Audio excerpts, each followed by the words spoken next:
Now it's time to mount the rear fender. We already have that prepped from a prior video, so you want to do that ahead of time so the silicone dries underneath these bracket in the back there. And then you'll notice these parts laid out. There again, yours will be black. We just do this again so you can be visible on the video.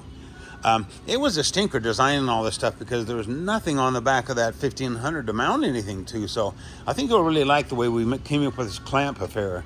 It's really cool, and I think it'll be super simple to install, and you'll love it. So let's get started. We're going to start with this funny looking clamp affair that we came up with. Okay, you'll notice in the kit it came with 6 black 1/4 20 screws. What we want to do is we want to install the top 3, not the bottom. And what we want to do is just barely screw the nuts on so they're really loose, because this has to open up and slide over the shaft drive unit.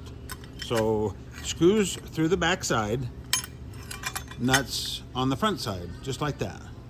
Leave them really loose. Okay, this bracket is going to bolt around this shaft drive bar right here. I'm going to pan on the top here and show you there's an indent right here that this will go against, this back side. So let me show you that.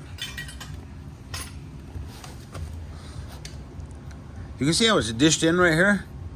Okay, the shaft, the bracket's going to fasten on that, and I want you to locate it on that section there. I'll show you how to do that. Okay, we want these just barely threaded on there so that we can open up this all the way. We want to open this up to where it'll slide over that shaft drive.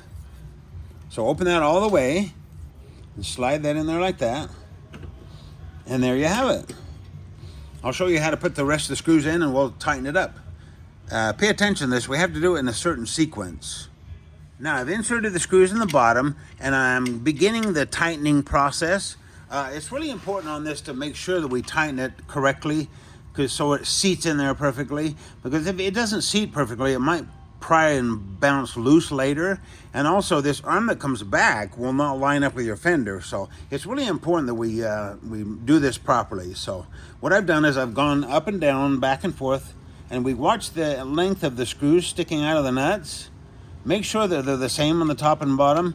And what I do is I do it back and forth, top and bottom, and keep moving that bracket a little bit and make sure that it moves and it'll seat itself. Because if it gets caught, you move it here, give it a good tug, it'll pop into place. So be careful and go back and forth, up and down. I know it's a pain laying on the floor to do this unless you have a lift, but you know, hell, I'm 73 years old, so I can do it, you can do it. Now where I'm at right now, it's still a little bit loose. I'll just give you an example. Yeah, the screws are about like that. Maybe a little more. Just a little bit more of the screw is sticking out of the end of the nut. Oh, this is a regular nut, not a nylock. But anyway, a little bit sticking out. So go ahead and back and forth. And I'm going to finish this. Yours will probably be easier too, because the powder coat on yours will slide better. But there again, we want to make sure that these top and bottom are equal. I'll show you how to finish this up. We don't want to get too carried away on this too, because if we get too carried away, something might bend. I'll be right back. Okay, I think I'm there, and I think the screws on mine are about, they're sticking about like that on the nuts, maybe just a little bit more. Now the way to do it toward the end of the tightening process, you'll notice if you tighten this one, then the one next to it will get loose. So what you do toward the end, just give them a little teeny bit of a twist toward the end. And make sure that there's tension on the screw a little bit. It'll be a little bit easy to turn. That one's a little loose. Just make sure they're all have tension on them. That way they're all equally tight. Like I say, you may have to go over and over them a bunch of times. But you want to get nice even tension without the plate actually hitting. And then, like I say, give it a good tug. Make sure it's tight. We want this seated properly. So once you get all those tightened up, like I say, there shouldn't be too much tension on there. About like that, so you can turn that one easy. A little bit of resistance on each one. That means that we're all about even. May not hurt to even snug them up a little later just to double check them. Oh, one last thing too. This arm that comes up, this will hold your fender. I've got about 1 inch or so of clearance right here. If yours is too much or not enough, then you've got this arm on crooked. So make sure that's about an inch or just a little more clearance right there between the tire and the bracket. Oh, one last note on this bracket too is that you probably won't even take it off ever, because even if you change a tire or whatever, this bracket should be able to stay on, because we make this bracket bolt to here. So when you change a tire, you can take this bracket off. But you can probably leave that one on always. Okay, now we can put this final bracket on the end here. The U-shaped cutout at the bottom to clear the bulge there on the differential. And do me a favor, and there's some slop in this. Yours might be less than this, because I'll make that hole smaller on the later models. But do me a favor and just push down really hard on the center there, right between those two bolts, as you tighten it. That way it'll make that this bracket come out in about the proper location. And then don't be afraid you can snug these up nice and tight. It won't hurt anything to get them nice and snug, because you don't want this bracket to get loose and come up and down, or that'll affect your fender. Tighten those up. We'll do the other side. This is the strut bracket for the right side. You'll notice it's, I kind of temporarily put it together here to show you how it goes. But what we do is this actually straddles this square part of the swing arm right here. I'll show you how that goes. So I'm going to take these screws out.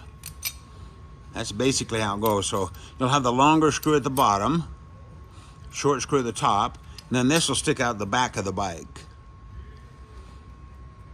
We'll do the same thing on this bracket. What you want to do is go back and forth, top to bottom.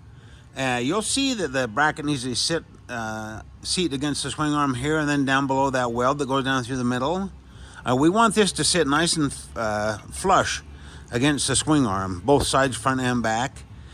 And then, so like I say, tighten it up a little bit. You'll start feeling it when it gets even.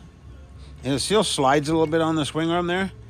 And one thing too, we want it to be forward of the welds here. There's some welds with some goobers on them. So we want it to be forward of that. You don't want to go too far, but about there. That way we're not sitting on the weld goobers. I'll be right back to show you how to do the final tightening. Okay, I've got these all snugged up. Now you'll notice when you feel the bolts, you'll feel that the top flexes a little bit more, so it'll flex in. You don't need to get as carried away on that. On the bottom, you can snug it up a little bit more, because you can feel there's more tension on it. And then if you'll notice too, this arm coming back, it's about even with a rounded part of that flange there. I'll pan in on that so you can see that. It's about even with the round part. Nice and tight. Now we can go ahead and install the fender. This is the fun part. Okay, what you do is you put the fender on and you slide it down in this slot and then over to the left side there. And then we'll snug this nut up just a little bit. I mean, we wanted to hold it in place. Mine ended up just a little bit right of center in order to have the fender centered on the tire. We could change that a little bit later, but we want to snug that up to hold it in place. I'm going to pan in on it to show you. It's really cool because the fender just goes down and to the left. Then if you ever have to take it off, you just loosen this. You don't have to take the nut off. You just loosen it, slide it to the right, and it comes right out. Let's go ahead and attach our struts now. So down below we have the bolt, flat washer, and lock washer. I'm going to pan in on that. And that's the way that one goes. So you got your flat washer against the strut, lock washer, and then head of the bolt. Leave those a little loose. Okay, at the top, we have the little different setup. Let me see if I can do this and hold it. Okay, we have the flat plastic washer that goes against the bike. And that goes in between the strut and the bike. That keeps the paint from getting scratched. And then we'll put the screw with the flat washer and the lock washer next to it. And we'll screw that in there. So I'll pan in on that one more time.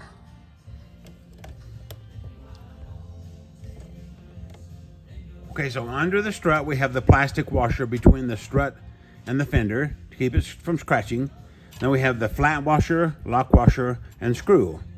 Now what I do, I'm gonna go ahead and mount all this up, make sure everything comes out nice and straight.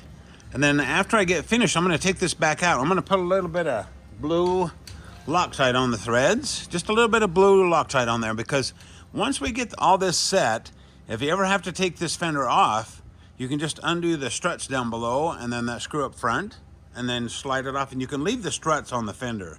So a little Loctite on that won't hurt. Plus this is the one place that could vibrate loose.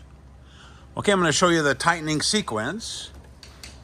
Oh, by the way, we have the long strut on this side and then the short strut on this side.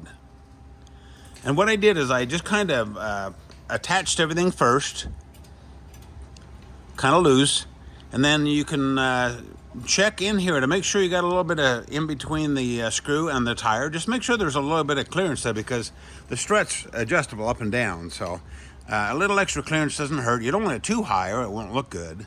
So make sure they got a little bit of extra clearance there, because the tire will swell up a little bit as you ride. So kind of go back and forth and tighten everything.